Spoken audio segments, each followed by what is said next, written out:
आखिर कैसे घर के पितरों को मनाएं, उनको अपने पास कैसे बुलाएं और अपनी घर की समस्याओं के बारे में उनसे कैसे पूछें। श्रद्धालुओं, वीडियो शुरू करने से पहले मेरा आप सभी से निवेदन है कि हिंदू धर्म और संस्कृति का प्रचार करने के लिए आप हमारे चैनल को सब्सक्राइब करें, वीडियो को लाइक करें, इसके साथ ही वीडियो को ज्यादा से ज्यादा लोगों से शेयर करें, जिससे आप सभी लोगों तक हिंदू धर्म का सही ज्ञान पहुंच सके और आपको पुण्य की प्राप्ति हो। तो आइए श्रद्धालुओं, करते हैं वीडियो की शुरुआत। तो श्रद्धालुओं, सबसे पहले मैं आपको बताता हूं कि हमारे पितर का आपको सबसे पहले बताता हूं कि हमारे पूर्वज कई प्रकार के होते हैं। उनमें से कईयों ने तो दूसरा जन्म लिया होगा और बहुतों ने पितृलोक में स्थान भी हासिल किया होगा। पितृलोक में स्थान प्राप्त करने वाले हर वर्ष श्राद्ध पक्ष में अपने वंशजों को देखने आते हैं और उस वक्त वे उन्हें आशीर्वाद देते हैं या उन्हें श्राप देकर चले जाते हैं, जिसके बाद उन्हें तमाम परेशानियों का सामना भी करना पड़ता है। खास करके पितृपक्ष के दौरान हमारे मन में अपने पितरों या पूर्वजों के बारे में बहुत कुछ जानने की इच्छा होती है कि पितर कौन होते हैं, पितर हमसे नाराज या असंतुष्ट आखिर क्यों होते हैं, पितरों के नाराज होने से हमारे जीवन में क्या क्या परेशानियां आती हैं और नाराज हुए पितरों को कैसे खुश किया जा सकता है। इन्हीं सब प्रश्नों को जानने के लिए आज हम इस वीडियो में चर्चा करने वाले हैं। तो आइए सबसे पहले जानते हैं कि आखिर पितृदोष कितने प्रकार के होते हैं और यह जीवन में किस प्रकार का प्रभाव डालते हैं।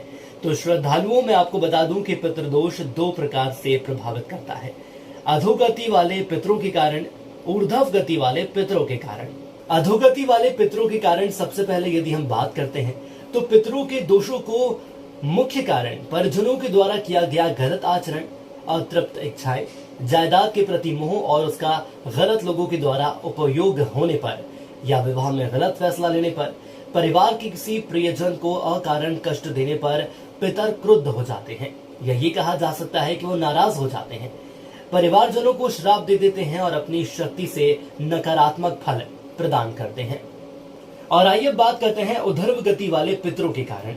यह सामान्यतः दोष उत्पन्न नहीं करते, परंतु उनका किसी भी रूप में अपमान होने पर अथवा परिवार के पारंपरिक रीति रिवाजों का निर्वहन नहीं करने पर पितृदोष उत्पन्न करते हैं। इनके द्वारा उत्पन्न पितृदोष से व्यक्ति की भौतिक तथा आध्यात्मिक उन्नति बिल्कुल बाधित हो जाती है।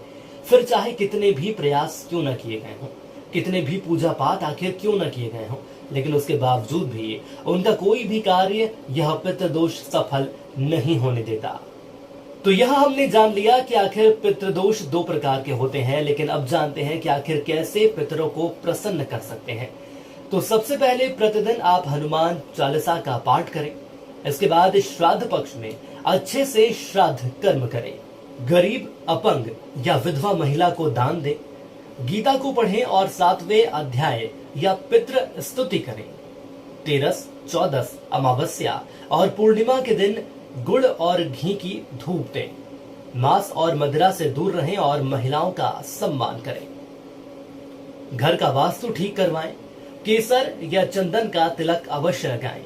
गुरु ग्रह के उपाय भी आप कर सकते हैं। इसके साथ ही साथ गया में जाकर तर्पण पिंडदान करें। श्रद्धालुओं, हमारी प्रकृति ने केसर को चमत्कारिक और औषधीय गुणों से भरपूर बताया है। ज्योतिष में भी केसर को चमत्कारिक ही माना गया है। ज्योतिष के अनुसार केसर का संबंध बृहस्पति ग्रह से है और इसका प्रयोग करने से अशुभ बृहस्पति शुभ परिणाम देने के साथ ही पितृदोष की शांति करता है। लेकिन आज के दौर में देखा जाता है कि बच्चे अपने अभिभावकों की सुनते नहीं हैं, गलत आदतों में शुमार हो जाते हैं और अभिभावक सोचते हैं कि आखिर हम क्या वो काम करें जिसके चलते हमारे बच्चों की गलत आदतें सुधर सके। तो आइए जानते हैं कि केसर के प्रयोग से आप बच्चों का गलत आदतें या गलत आचरण आखिर कैसे दूर कर सकते हैं। शुक्ल पक्ष के बृहस्पतिवार को चांदी या स्टील की प्लेट में थोड़ा सा शुद्ध केसर जरूर रखें। इसके अलावा ओम बृहस्पति नमः मंत्र का 108 बार जाप करें और जाप के बाद थोड़ा सा गंगा जल केसर में मिलाएं। इस केसर के तिलक को अपने घर में दक्षिण दिशा में पितरों की फोटो या तस्वीर पर मंत्र का जाप करते हुए केसर अपने बच्चों के माथे या कंठ पर लगाएं और ऐसा करने से बच्चों का मन पढ़ाई में लगेगा और वह गलत संगति से दूर हो जाएंगे। पितरों के आशीर्वाद और केसर के दिव्य प्रयोग से धन का भी लाभ होगा। जी हाँ श्रद्धालुओं, तमाम ऐसे श्रद्धालु हैं जिनके मन में सवाल रहता है कि हम लगातार कोशिश करते हैं, प्रयास करते हैं, लेकिन उसके बावजूद भी आखिर हमें धन की प्राप्ति क्यों नहीं होती। तो चलिए अब बात करेंगे कि आखिर पितरों को मनाने के साथ, उन्हें प्रसन्न करने के साथ धन की प्राप्ति आखिर आप कैसे कर सकते हैं। शुक्रवार के दिन सुबह के समय केसर में जल मिलाएं, 2 साबुत पान के पत्तों पर केसर से श्री मंत्र लिखें। इसके साथ ही ओम श्री नमः मंत्र का 108 बार जाप करें। जाप के बाद एक पान के पत्ते पर सफेद मिष्ठान रखकर लक्ष्मी नारायण मंदिर में रखें और दूसरे पान के पत्ते पर सफेद मिठाई के साथ काले तिल रखकर पीपल की जड़ में रखें। ऐसा करने से धन का लाभ होगा और रुके हुए धन की प्राप्ति होगी और पितरों के आशीर्वाद से भविष्य में धन कहीं भी नहीं फंसेगा। इसके साथ ही साथ श्रद्धालुओं, आपको यह भी बता दें कि केसर घर की नकारात्मक ऊर्जा को नष्ट करता है। पितरों की तांत्रिक मुक्ति के उपाय के लिए सर्वप्रथम आपको श्रीमद् भागवत महापुराण का आयोजन अवश्य करना चाहिए, क्योंकि शास्त्रों के अनुसार श्रीमद् भागवत महापुराण का पाठ अति उत्तम बताया गया है। या फिर आप 1.25 लाख गायत्री मंत्र का भी जाप किसी योग्य विद्वान से जरूर करा सकते हैं। प्रतिदिन पूजा पाठ अवश्य करें। यदि आप घर में प्रतिदिन पूजा पाठ करते हैं, ज्योत जलाते हैं, तो निश्चित ही आपके पितृ आपसे प्रसन्न होंगे। कहते हैं कि भगवान की पूजा जहाँ नहीं होती, उन्हें भोग आदि नहीं लगता, वहाँ राक्षस निवास करते हैं। घर में स्त्रियों का सम्मान करें। यदि आप अपने घर की बहन, बेटी, बहू या पत्नी का सम्मान करते हैं और उनकी इच्छाओं की पूर्ति करते हैं, तो निश्चित ही पितृ प्रसन्न होते हैं।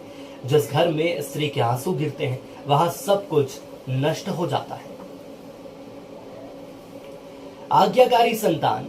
यदि आपकी संतान आपके सम्मान करती है या आपका मान करती है, आपकी आज्ञा मानती है और आप भी उसकी भावनाओं का ध्यान रखते हैं, तो यह माना जा सकता है कि पितृ आप पर प्रसन्न है।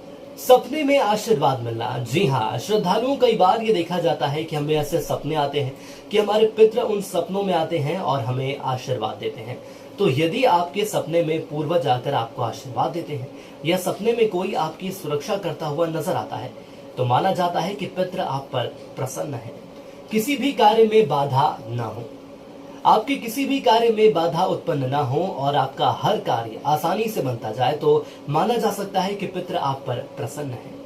अगर आप कुछ हासिल करना चाहते हैं, जीवन में कुछ करना चाहते हैं, तो आशीर्वाद का सबसे बड़ा महत्व होता है और यदि आपके पितरों का आशीर्वाद आपके साथ है, तो आपका जीवन सुखमय हो सकता है।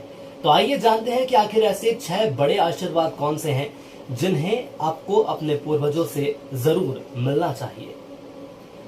दरअसल पौराणिक मान्यताओं के अनुसार मृत्युलोक के राजा यमराज का कहना है कि श्राद्ध कर्म से मनुष्य की आयु बढ़ती है। पितृ मनुष्य को पुत्र प्रदान कर वंश का विस्तार करते हैं। परिवार में धन धान्य का अंबार लग जाता है। श्राद्ध कर्म मनुष्य के शरीर में बल पौरुष की वृद्धि करता है, साथ ही साथ यश व पुष्टि भी करता है। पितरगण स्वास्थ्य, बल, श्रेय, धन धान्य आदि सभी सुख, स्वर्ग व मोक्ष प्रदान करते हैं। श्रद्धा पूर्वक श्राद्ध करने वालों के परिवार में कोई कलेश नहीं रहता, वरन वह समस्त जगत को तृप्त कर देता है।